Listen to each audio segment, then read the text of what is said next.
پاکستان سمیت 17 ممالک اور عالمی تنظیموں نے مغربی کنارے کو ضم کرنے کے بل کی اسرائیلی پارلیمنٹ سے منظوری کی مذمت کر دی۔ مشترکہ بیان میں اسرائیلی اقدامات کی مذمت کرتے ہوئے کہا گیا، یہ اقدام بین الاقوامی قوانین اور اقوام متحدہ کی سلامتی کونسل کی قراردادوں کی صریحاً خلاف ورزی ہے۔ وزیر اعظم سے قطر کے وزیر تجارت و صنعت شیخ فیصل بن فیصل الثانی نے ملاقات کی ہے۔ شہباز شریف نے دو طرفہ تعلقات پر اطمینان کا اظہار کرتے ہوئے بااثر علاقائی ثالث کے طور پر قطر کے کردار کو سراہا۔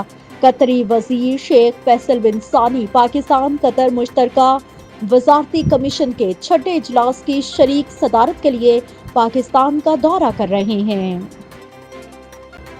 فیلڈ مارشل سید عاصم منیر کا کہنا ہے کہ مصر پاکستان کا برادر ملک ہے۔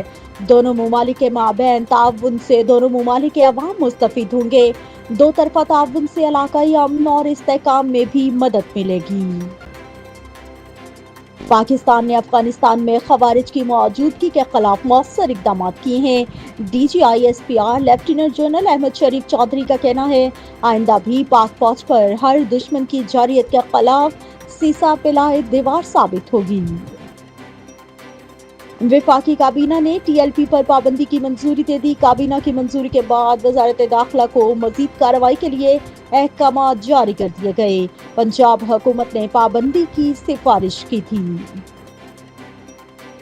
وزیر اعظم نے صنعتوں اور کسانوں کے لیے پیکیج کا اعلان کر دیا۔ شہباز شریف نے کہا کہ آئندہ 3 سال تک پورا سال صنعتی اور زرعی شعبے کو اضافی بجلی 22 روپے 98 پیسے فی یونٹ فراہم کی جائے گی۔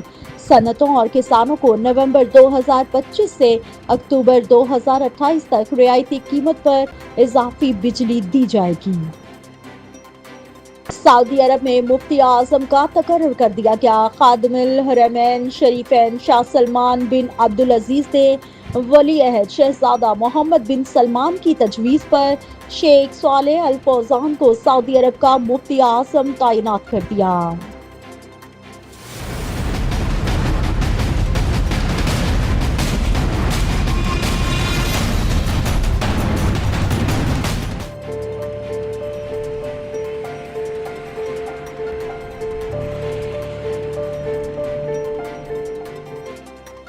ملک کے بڑے شہروں میں اسموگ کی صورتحال خطرناک ہو سکتی ہے۔ محکمہ موسمیات نے اسموگ کی سطح میں اضافے کے حوالے سے ایڈوائزری جاری کر دی۔ کہا، اسموگ دھوئیں اور دھند کا مجموعہ ہے جو نومبر سے دسمبر کے وسط تک بنتی ہے۔ پاکستان سپر لیگ کی فرنچائز ملتان سلطانز کے مالک نے پاکستان کرکٹ بورڈ کا لیگل نوٹس پھاڑ ڈالا۔ سوشل میڈیا پر جاری ویڈیو پیغام میں علی ترین نے کہا کہ مجھے پی ایس ایل سے محبت ہے اور یہ لیگ پورے پاکستان کی ہے۔ مسائل کے حل کے لیے ساتھ بیٹھنے کو تیار ہوں، لیکن مجھ سے آج تک اس حوالے سے کوئی رابطہ نہیں کیا گیا۔ آسٹریلیا میں کرکٹ فین نے بھارتی کرکٹ ٹیم کے کپتان شبھم گل سے مصافحہ کرنے کے بعد پاکستان زندہ باد کا نعرہ لگا دیا۔ ویڈیو سوشل میڈیا پر وائرل ہو گئی۔ بھارتی کرکٹر حیران ہونے کے بعد کوئی رد عمل دیے بغیر آگے بڑھ گئے۔